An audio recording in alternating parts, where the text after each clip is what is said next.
Hello दोस्तों, नमस्कार। मैं अभिषेक विश्वकर्मा, आपका अपने यूट्यूब चैनल अभिषेक विश्वकर्मा मैथ स्पेशलिस्ट पर स्वागत करता हूं। दोस्तों, आज की क्लास में हम आज सीखने वाले नंबर सिस्टम में दोस्तों हमारी 7 क्लासेस पूरी हो चुके हैं और आज हमारी 8वीं क्लास है। 8वीं क्लास में हम आज सीखने वाले हैं भाजकों की संख्या। क्या सीखने वाले हैं? भाजकों की संख्या। दोस्तों, आज की क्लास बहुत ही इंपॉर्टेंट होने वाली है।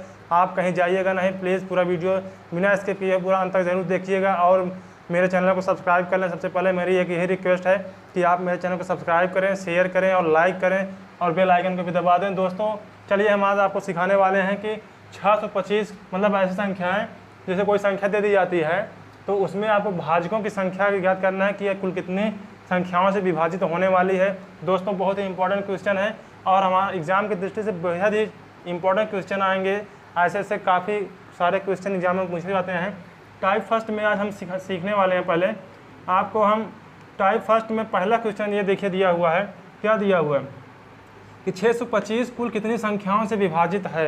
कहने का मतलब ये हुआ कि जो 625 है ये कुल कितनी संख्याओं से कट सकता है, यही हमको ज्ञात करना है। और यही ऐसे सारे क्वेश्चन नंबर सिस्टम से हमारे एग्ज़ाम में पूछे जाते हैं और आपको बहुत ही अभी ये आपको बेसिक से ले चलूँगा और मॉडरेट क्वेश्चन की ओर भी ले चलूँगा। ठीक है, बेसिक से मॉडरेट क्वेश्चन की तरफ ले चलूँगा, लेकिन पहले आप छोटे छोटे क्वेश्चनों को देखिए। क्या है क्वेश्चन कि 625 कुल कितनी संख्याओं से विभाजित है। 625 कुल कितनी संख्याओं से विभाजित है। तो ऐसे क्वेश्चन को सॉल्व करने के लिए सबसे पहले आपको क्या करना पड़ेगा, सबसे पहले आपको गुणनखंड निकालना पड़ेगा। इस संख्या का क्या करना पड़ेगा? गुणनखंड। ये देखिए क्या लिखा था 625, तो 625 से सबसे पहले आप क्या करिए, गुणनखंड निकाल लीजिए। चलिए इसको गुणनखंड निकालते हैं। पहले किससे कटेगा? देखिए यहाँ विषम संख्या है और विषम संख्या हमेशा किससे कटती है? हमेशा का मतलब ये हुआ कि जिस संख्या का इकाई अंक यदि 5 हो तो वह संख्या किसने कटने वाली है? 5 से कट जाती है। ये नियम आपको लिखाया था मैंने, काफ़ी सारे नियम। अगर आप मेरे इस विभाजता का नियम नहीं देखे हैं तो प्लीज़ मेरे डिस्क्रिप्शन बॉक्स में जाइए और नीचे जा करके विभाजता के नियम वाले वीडियो को आप पूरा शुरू से अंत तक देखें। आपको सारे सवालों का, प्रश्नों का आंसर मिल जाएगा कि कौन संख्या किससे विभाजित होने वाली हैं। उसमें पूरा डिटेल से 2 से लेकर के 20 तक के संख्याओं के बारे में बताया गया है कि उन संख्याओं से कैसे चेक करेंगे कि कौन संख्या किससे विभाजित है। तो चलिए दोस्तों, यहाँ पर लास्ट में 5 है तो इसको 5 से करेंगे। 5 के नाम 5, 1 बच गया यानी 12 हो गया। 5 दूना 10, 2 बच गया, 5 पचम 25। फिर इसको काटेंगे 5 से, 5 दूना 10, 5 पचम 25। फिर 5 से काटेंगे, 5 पचम 25, 5 के नाम 5। गुणनखंड में हम संख्या को तब तक काटते हैं जब तक हमारा शेष 1 न बच जाए। ये जो 1 बचा यही हमारा शेष है। अब हम देखेंगे दोस्तों कि जो संख्या 625 थी, क्या थी? 625 जो संख्या थी, इसको हमने जब गुणनखंड किया तो इसको मैंने लिखा 5 गुणे 5 गुणे 5 गुणे 5, यानी मैं इसको लिख सकता हूँ 5 गुणे 5 गुणे 5 गुणे 5, 4 बार में कट गया। अब क्या करेंगे, इसी गुणनखंड को हम घातांक के रूप में बनाएंगे तो 5 घात कितना हो जाएगा? 4। दोस्तों, अब आप ये सोच रहे होंगे 5 घात 4 कैसे हो गया?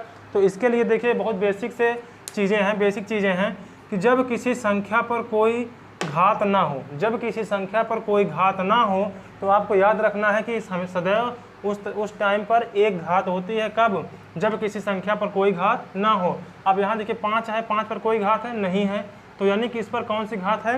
1 है। क्या है? 1 है। इसी तरीके से इस 5 में भी 1 है, इस 5 में भी 1 है, इस 5 में भी 1 घात है।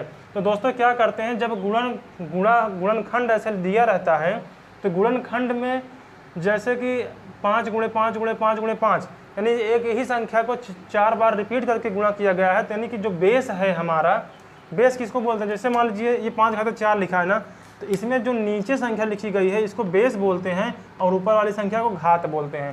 तो यानी कि जब इस पर एक एक घात हैं, सब पर कितनी घातें हैं? एक एक घात हैं, तब इसका घात कितनी हो जाएंगी? एक एक सबकी घात हो जाएंगी। तो बेस कितना है? 5। यानी जब बेस हमारा समान रहे गुणनखंड में तो बेस को ऐसे सीधा सीधा लिख लेते हैं और घातों के आपस में क्या करते हैं? जोड़ देते हैं। जोड़िए 1 2 3 4, तो 5 की घातें 4 हो गया।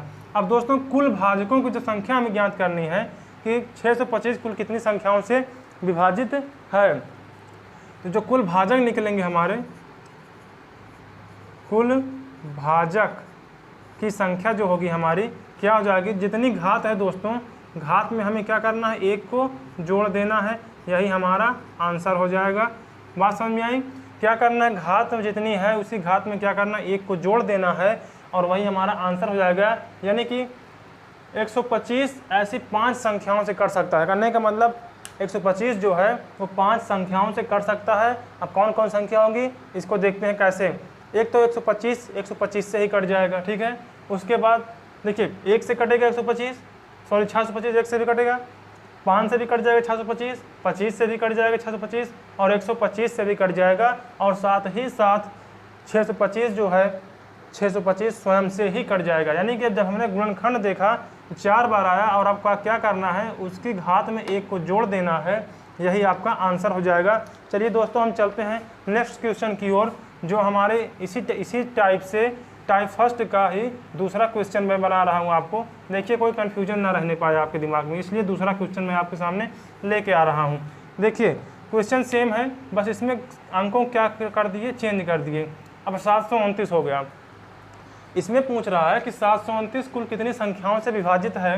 तो हम क्या करेंगे, मेरा सबसे पहले प्रोसेस यही होना चाहिए कि पहले हम इसको क्या करेंगे, तोड़ेंगे गुणनखंड की विधि से। संख्या क्या दी गई है, 729।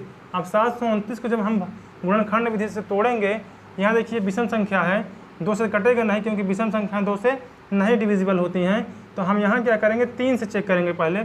3 दूनी 6, 1 बचा 12 हो गया, 3 चौके 12, 3 तिरिक्का 9, यानी 3 से कट गया। तो अब ये भी 3 से कट जाएगा।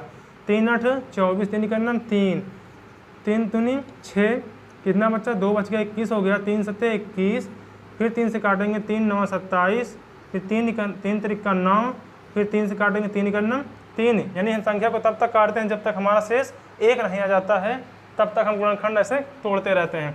तो जो हमारी संख्या थी 729 को जब मैंने गुणनखंड किया, क्या निकल के आया, 3 गुणे 3 गुणे 3 गुणे 3 गुणे 3 गुणे 3, कितनी बार, 1 2 3 4 5 6, 1 2 3 4 5 6। अब इसको क्या करेंगे, सेम वही प्रोसेस जो मैंने पहले सवाल में किया, वही पूरा प्रोसेस इस क्वेश्चन में भी करना है। क्या करेंगे, 3 की घात कितना कर देंगे, 1 2 3 4 5 6, 3 घाते 6। अब कुल जब भाजक हमें निकालना होगा तो कुल भाजकों की संख्या जो हो जाएगी, क्या हो जाएगा, घात में 1 को क्या करना है, जोड़ देना है, 6 1 7, यही हमारा आंसर हो जाएगा। यानी कि जो 629 संख्या है यह किससे मतलब 7 संख्याओं से कट सकती है। कितने से, 7 संख्याओं से। ये देखिए 6 1 7, 7 आंसर। यानी 629 जो है 7 संख्याओं से डिविजिबल है। यानी कि इसमें जो कुल विभाजितों की संख्या आएगी वो कितनी आएगी, 7 आएगी। तो कैसे करना है आपको आपने देख लिया। चलिए दोस्तों अगले हम चलते हैं टाइप 2 की ओर, ठीक है दोस्तों। चलिए दोस्तों देखिए हमारा टाइप 2 है। टाइप 2 का पहला क्वेश्चन जो है क्या दिया गया है कि 80 कुल कितनी संख्याओं से विभाजित है। देखिए दोस्तों आपको लग रहा होगा कि वही सेम क्वेश्चन है। जी हाँ, सेम क्वेश्चन है, पर थोड़ा सा अंतर ये है कि ये सम संख्या आ गई और इसके पहले जो हमने सीखा था वो विषम संख्या थी। तो अब सम संख्या को कैसे देखेंगे ये देखते हैं। क्या कह रहा है कि 80 कुल कितनी संख्याओं से विभाजित है। तो क्या करना है आपको, सबसे पहले देखिए मैंने आपको क्या बताया था कि पहले इसको हम तोड़ते हैं, क्या करते हैं, गुणनखंड निकालते हैं इसका। तो एक तो इस तरीके से गुणनखंड में निकाल सकते हैं। चलिए गुणनखंड निकाल देखते हैं पहले। 2 से काटिए, सम संख्या कट जाएगा, 2 चौके 8, 40 बार कट गया, 2 बिसहम में 40, 2 दहम में 20, 2 पंचे 10, 5 गन्नम 5। ये तो रहा हमारा गुणनखंड तरीके से काटने का तरीका। अब एक तरीका और हमारा ये होता है, मान लीजिए 80 दिया है, इसको हम लिख सकते हैं 10 गुणे 8 लिख सकते हैं, 10 8 80, वही तो लिखा है ना। अब भाई ये भी देखो, 2 दूना 4, दूनी 8, दूनी 16, पंचे 80, ये भी 80 लिखा हुआ है। और 80 को हमने क्या किया, मतलब कहने का मतलब इस प्रोसेस से ना करके देखिए दूसरे तरीके से कैसे तोड़ते हैं इसको। 80 को मैंने लिख लिया 10 गुणे 8, 10 8 80 हो गया। अब यहाँ क्या करेंगे, देखिए 10 को भी तोड़ेंगे, 2 दूना ऐसे 2 पंचे 10, 2 पंचे ऐसा देखिए 2 गुणे 5, 2 पंचे 10, गुणे का चिन्ह लगा दिया। फिर 8 देखिए, 2 दूना 4 दूना 8 निकल के आया। कहने का मतलब 1 2 3 4 बार 2 है और 1 बार 5 आया। इसमें भी 4 बार 2 आया, 1 बार 5 आया। यानी कि अलग से ना करके डायरेक्ट इसी सवाल में कर देते हैं ये तरीके से, ठीक है, इस तरीके से।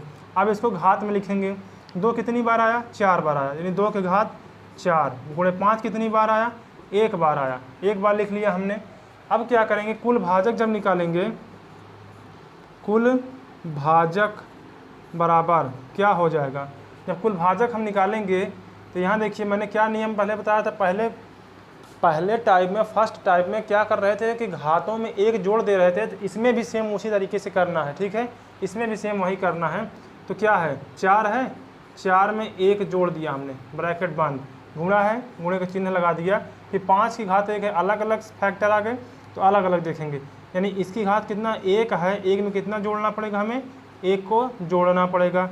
अब यहाँ देखेंगे 4 1 5 गुणे 1 1 2, 5 दूनी 10, यानी कि 10 इसका आंसर आएगा। क्या कहने का मतलब ये हुआ कि 80 कुल कितनी संख्याओं से विभाजित है, तो 80 कुल 10 संख्याओं से विभाजित है। ये रहा हमारा टाइप 2 का पहला क्वेश्चन। ठीक है दोस्तों, चलिए आगे चलते हैं। देखिए दोस्तों, इसमें क्या अंतर है इस प्रश्न में और टाइप फर्स्ट में, टाइप सेकंड में और टाइप फर्स्ट में क्या अंतर है, बस इतना थोड़ा सा अंतर है कि ये एक सम संख्या थी, और जब सम संख्या को हमने तोड़ा तो यहाँ पर 2 सवाल, 2 प्रश्न बन गए। एक तो 2 आ गया और 5, 2 तरीके की संख्याएं आ गई। तो क्या करेंगे, अगर 2 तरीके से संख्याएं आएंगी तो 2 तरीके से लिखेंगे, 3 तरह की संख्याएं आएंगी तो 3 तरह से करेंगे। यानी कि अगर 2 घाते 4, 5 घाते 1 और यहीं पर 6 घाते 3 लिखा होता, तो आगे यहाँ गुणे का चिन्ह लगाकर घाते 3 था तो 3 लिख के यहाँ पे उसमें भी 1 जोड़ देते इसी तरीके से और गुणा कर देते। अब 2 बार लिखा था तो 4 घात तो 4 + 1, 1 लिखा है तो 1 + 1 जोड़ के गुणा कर देंगे, यही आंसर हो जाएगा। और टाइप फर्स्ट में क्या था, टाइप फर्स्ट में इतना ही दिया रहता था, 2 की पावर 4, 2 टू द पावर 4, 2 की घाते 4, तो इसमें क्या करते थे, घात में 1 जोड़ लेते थे। चलिए दोस्तों, टाइप 3 की ओर आगे हम बढ़ते हैं। टाइप 3 के बारे में देखिए, उसमें क्या होगा, टाइप 3 जो सवाल हमारी आएगी उसमें दिया रहेगा अभाज्य संख्याओं को ज्ञात करना है। ठीक है, यानी कि टाइप 3 जो होगी हमारी, देखिए दोस्तों, टाइप 3 का पहला क्वेश्चन जो हमारा है ये कह रहा है कि 360 के अभाज्य भाजकों की संख्या बताइए। अभी तक क्या कह रहा था, उसमें अभाज्य शब्द नहीं दिया था, कुल भाजकों की संख्या ज्ञात करने के लिए बोल रहा था। लेकिन टाइप 3 में क्या कह रहा है, अभाज्य भाजकों की संख्या बताना है।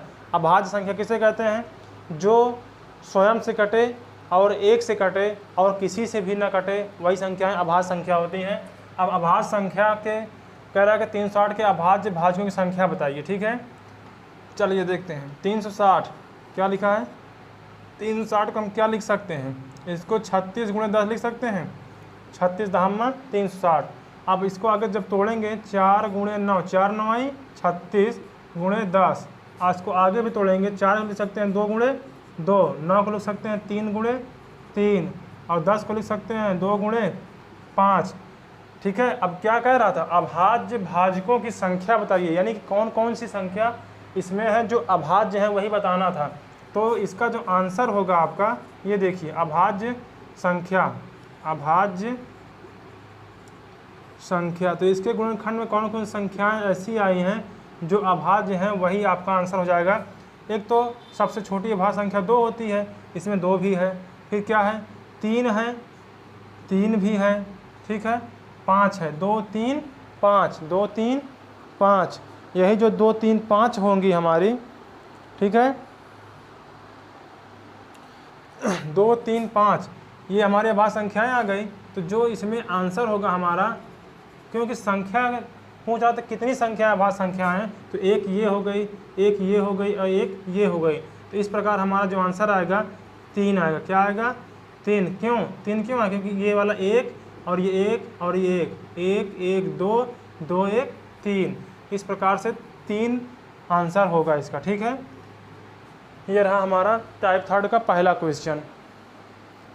चलिए दोस्तों, टाइप 3 का दूसरा क्वेश्चन जो हमारा आ गया, दूसरा क्वेश्चन ये क्या कह रहा है कि सेम सवाल है जो उसने पहले हमने देखा था। कह रहा है कि 5145 के अभाज्य भाजकों की संख्या बताइए। कौन से भाजकों की संख्या, अभाज्य भाजकों की संख्या। जो टाइप 3 का पहला क्वेश्चन मैं इसके पहले बताया सेम वही है, बस संख्या चेंज करके बता रहा हूँ ताकि आपको कोई कन्फ्यूजन ना रह जाए। इसलिए देखिए इसको फिर से। सबसे पहले क्या करेंगे, 5145 का खंड करेंगे। ठीक है, इसको क्या करेंगे, 5145 का खंड करेंगे, गुणनखंड निकालिए। इसमें विषम संख्या है तो इसलिए 2 से नहीं कटेगी, 3 से चेक कर लीजिए। 3 के अन्नम 3, कितना बचा 2, 3 7 21, 3 के अन्नम 3, 3 5 15। अब ये किससे कटेगा देखिए, 3 से काटे 3 5 15, 2 बचा 3 7 21, नहीं कटेगा, 5 नहीं कटेगा। तो 5 से काटिए, 5 दूनी 5 3 15, 2 बचा 5 24, 5 से कट जाएगा, 5 3 15, 2 बचा इसमें 21 हो गया, 5 चौके 20 और 5 3 15। ठीक है, अब इसके बाद देखिए 343, ये 7 से कटेगा, किससे? 7 से, 7 चौक 28, 7 चौक 28, 29 63 बचा, 7 और 56, 7 9 63, फिर 7 से काटिए, 7 7 49, 7 1 7। जो 343 होता है ना, ये 7 का घन होता है। अब देखिए जब मैंने इसको काट लिया तब क्या लिखा काट के, काटने के बाद क्या लिखेंगे? 3 गुणे 5 गुणे 7 गुणे 7 गुणे 7। ठीक है, ये हमने लिख लिया। अब क्या करेंगे, हमें करना क्या था, यही बताना था ना कि अभाज्य भाजकों की संख्या बताना है। तो जो इसमें अभाज्य भाजक आएंगे, देखिए अभाज्य भाजक कौन कौन से हैं अभाज्य भाजक? एक तो 3 है इसमें, ठीक है, 5 भी अभाज्य संख्या और 7 भी अभाज्य संख्या है। तो इसका जो आंसर हो जाएगा, अभाज्य भाजक ये थे। अब संख्या कितनी है, संख्या बताइए। संख्या जो होगी इसकी 1 2 3, कितनी हो जाएगी? 3, यही आपका आंसर हो जाएगा। ये रहा टाइप 3 का दूसरा क्वेश्चन। आगे चलते हैं हम नेक्स्ट क्वेश्चन की ओर। आइए दोस्तों, टाइप 4 का पहला क्वेश्चन। टाइप 4 का पहला क्वेश्चन क्या है? 21 गुणे 35 गुणे 19 गुणे 27 गुणे 41 गुणे 101 गुणे 31 के गुणनखंड में कुल कितनी अभाज्य संख्याएं प्राप्त होंगे? याद रखिएगा, क्या कह रहा है? कुल कह रहा है, कुल कितनी अभाज्य संख्याएं प्राप्त होंगी। इसके पहले जो सवाल पूछ रहा था उसमें कुल शब्द नहीं कह रहा था, उसमें केवल पूछ रहा था कि अभाज्य संख्याएं प्राप्त होंगी। ठीक है, अब चलिए यहाँ पर देखेंगे, सवाल लिखेंगे। क्या है प्रश्न आपका? 21 गुणे 35 गुणे 19 गुणे 27 गुणे 41 गुणे 101 गुणे 31। अभाज्य संख्या हमको ढूंढना है। इसको काटेंगे 3 गुणे 7, 3 सते 21, 35, 5 सते 35, 19 कोई किसी से नहीं कटेगा, 27, 3 गुणे 3 गुणे 3, 3 तरीका 9, 9 तरीक 27 गुणे 41 किसी से नहीं कटेगा, और 101 जो है ये भी किसी से नहीं कटेगा, 31 भी किसी से नहीं कटेगा। इस प्रकार हम कह सकते हैं। अब चेक कर लेंगे कि कितनी अभाज्य संख्याएं हैं। देखिए, कुल अभाज्य संख्या, कुल अभाज्य संख्या, कुल अभाज्य संख्या हमको बताना था और यही हम चेक करेंगे। कुल की बात किया है, ना कि केवल पूछा है अभाज्य संख्या। अगर आपसे अभाज्य संख्या केवल पूछता तो कौन कौन सी अभाज्य संख्या होती? 3 होता, 5 होता, 7 होता, 9 नहीं है, और उसके बाद 19 होता, 41 होता, 31 होता, 101 होता, बस। लेकिन आपसे कुल पूछ रहा है, कुल कितनी अभाज्य संख्याएं हैं? तो गिन लीजिए, 1 2 3 4 5 6 7 8 9 10 11। कितनी हैं? 11। तो 11 अभाज्य संख्या टोटल हैं। यही आपका आंसर हो जाएगा इस क्वेश्चन का। ठीक है, ये क्वेश्चन बहुत आसानी से आपको समझ में आया होगा। कुल अभाज्य संख्या पूछ रहा था, इसलिए मैंने पूरे को जोड़ करके बता दिया कि कुल अभाज्य संख्या कितनी है, 11 है। यही आपका आंसर है। चलिए दोस्तों, ये टाइप 4 का हमारा जो दूसरा क्वेश्चन है, दूसरा क्वेश्चन देखिए क्या दे रहा है। अब ये जो क्वेश्चन आया है आपका घात के रूप में आया। कैसे आया है? घात के रूप में आया है, और आपसे पूछ रहा है कि 4 घाते 11 गुणे 7 घाते 5 गुणे 11 घाते 3 के अभाज्य गुणनखंड कुल कितने हैं? अभाज्य गुणनखंड कुल कितने हैं? कुल का मतलब क्या बने होता है कि सबको जोड़ करके कुल कितने अभाज्य संख्याएं हैं। ठीक है, अभाज्य गुणनखंड हैं। अब ऐसे प्रश्नों को कैसे सॉल्व करेंगे? देखिए, ये 4 घाते 11 लिखा हुआ है ना, तो इसमें क्या करेंगे? देखिए, 4 को मैं लिख सकता हूँ 2 × 2, 2 की पावर 11 और 2 की पावर 11, ठीक है, गुणे फिर 7 क्या कोई गुणनखंड होगा नहीं, 7 घाते 5 लिख लेंगे, गुणे 11 का भी कोई गुणनखंड नहीं होगा तो 11 घाते 3 लिख लेंगे। अब क्या करेंगे? इन घातों को ही जोड़ देंगे, वही आपका आंसर हो जाएगा। क्योंकि कुल कह रहा है, यानी 2 भी कितनी बार आएगा? 11 बार आएगा। 2 कितनी बार आएगा? 11 बार आएगा। ठीक है, बात समझ आ रही है? हाँ, तो 11 11 22, 22 5 27, 27 3 30, यानी कि कुल अभाज्य गुणनखंड जो होगा हमारा 30 होगा। कितना होगा? 30 होगा। आपके पास 4 ऑप्शन दिए थे, option A 8, option B 19, option C 30, option D 111। तो जिसमें से आपका आंसर आया है 30 और ऑप्शन नंबर सी आपका राइट आंसर हो जाएगा। यानी कि जब आपसे अभाज्य गुणनखंड पूछे और कुल अभाज्य संख्या पूछ रहा हो, जैसे आपसे कोई क्वेश्चन दे दिया जाए, देखिए इधर 3 घाते 3 गुणे 5 घाते 7 गुणे 8 7 घाते 2। अब आपसे पूछा है कि कुल अभाज्य गुणनखंड बताइए, कुल अभाज्य गुणनखंड बताइए। तो क्या करेंगे, आपको इन घातों को सीधा सीधा जोड़ लेना है। 7 3 10 2 12, यही आपका आंसर हो जाएगा। लेकिन अगर इसी में आपको ऐसे दे देता कि 9 की घाते 2 गुणे 5 घाते 7 गुणे 7 घाते 2, अब क्या करेंगे आप ऐसे डायरेक्ट नहीं जोड़ सकते क्योंकि इसमें जो 9 दिया है 9 का गुणनखंड बनेगा, तो इसलिए इसको तोड़ेंगे। 3 गुणे 3 गुणे 3 तरीक करना होता है ना, तो 3 गुणे 3 यानी 3 की घात कितना 2 और इस 3 की घात भी 2 गुणे 5 घाते 7 गुणे 7 घाते 2। अब कुल गुणनखंड निकालेंगे अभाज्य, कुल अभाज्य गुणनखंड। तो 2 2 4 4 7 11 11 2 13, कितना हो जाएगा 13। तो इसका आंसर 13 आएगा। उम्मीद है कि आपको ये पूरी सवालें समझ में आई होंगी, पूरे क्वेश्चन समझ में आए होंगे। तो प्लीज़ मेरे वीडियो को अंत तक जरूर देखिए और इसे लाइक सब्सक्राइब और शेयर करना। मुझे उम्मीद है दोस्तों आज की क्लास आपको बहुत अच्छी लगी होगी और आपको पूरे तरीके से समझ में भी आया होगा। तो ठीक है दोस्तों, मिलते हैं अगली क्लास में। Thanks for watching my video.